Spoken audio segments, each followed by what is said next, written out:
1916 সাল ইউরোপের হাসপাতালগুলোতে হঠাৎ করে হাজার হাজার মানুষ ঘুমিয়ে পড়তে শুরু করলো।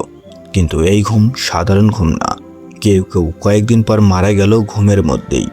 আর যারা বেঁচে রইল তাদের অনেকে বছরের পর বছর ধরে জেগে থাকতেই পারল না, যেন কেউ তাদের শরীরের ভিতরে সুইচ বন্ধ করে দিয়েছে। ডাক্তাররা এই রোগের নাম দিলেন এনাফিলাইটিস লেথার্জিকা, মানে মস্তিষ্কের প্রদাহ, যা মানুষকে অলস, অসল, ঘুমন্ত করে দেয়। মানুষকে ডাকত আরেকটা নামে, দ্য স্লিপি সিকনেস, ঘুমন্ত মহামারী।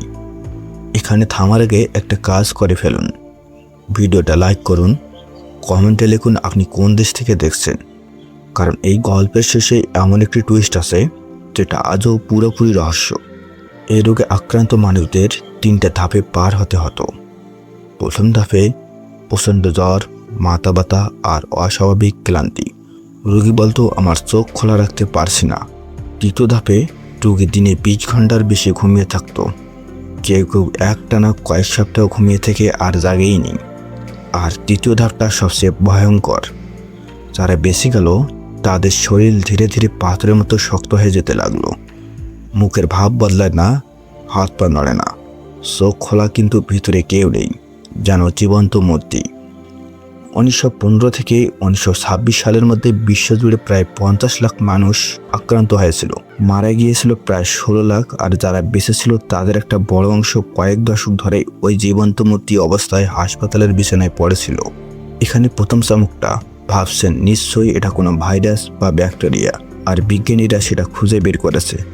না, আজ পর্যন্ত কেউ নিশ্চিতভাবে জানে না এই রোগের আসল কারণ কী ছিল। এই মহামারী শুরু হয়েছিল ঠিক সেই সময়ে যখন পুরো পৃথিবী স্প্যানিশ ফ্লু মহামারীর মধ্যে দিয়ে যাচ্ছিল। তাই অনেক গবেষক মনে করেন এই দুটো হয়তো একসাথে জড়িত ছিল, কিন্তু স্প্যানিশ ফ্লু ভাইরাস থেকে সরাসরি প্রমাণ কখনো পাওয়া যায়নি। আবার কিছু গবেষণা বলে এটা হয়তো একটা অটোইমিউন রোগ, অর্থাৎ শরীরে নিজের প্রতিরক্ষা ব্যবস্থায় ভুল করে মস্তিষ্কের উপর আক্রমণ করেছিল। কোনো এক ধরনের স্ট্রেপ্টোকক্কাস ইনফেকশনের পর, মানে 100 বছরের বেশি সময় পার হয়ে গেছে, কিন্তু বিজ্ঞান এখনো এই প্রশ্নের সঠিক উত্তর দিতে পারেনি। কেন লাখ লাখ মানুষ হঠাৎ ঘুমিয়ে গিয়েছিল, আর কেনই বা এটা হঠাৎ থেমে গিয়েছিল? এবার আসল চমকের পালা। 1960-এর দশকে নিউরোলজিস্ট অলিভার স্যাক্স নিউ ইয়র্কের একটা হাসপাতালে কাজ করেছিলেন। সেখানে তিনি দেখলেন কিছু রোগী যারা 40-50 বছর ধরে জীবন্ত মূর্তি অবস্থায় পড়ে আছেন, নড়েন না, কথা বলেন না, কিন্তু চোখ খোলা। স্যাক্স তাদের একটা নতুন ওষুধ দিলেন, নাম এল-ডোপা, যেটা তখন পার্কিনসন্স রোগের জন্য ব্যবহার হতো। আর যা ঘটলো সেটা রীতিমতো অবিশ্বাস্য। রোগীরা ধীরে ধীরে নড়াচড়া শুরু করলো, কথা বলা শুরু করলো। যে মানুষটা 1920 সালে ঘুমিয়ে পড়েছিল সে যেন 1969 সালে হঠাৎ জেগে উঠল, একদম ভিন্ন এক পৃথিবীতে।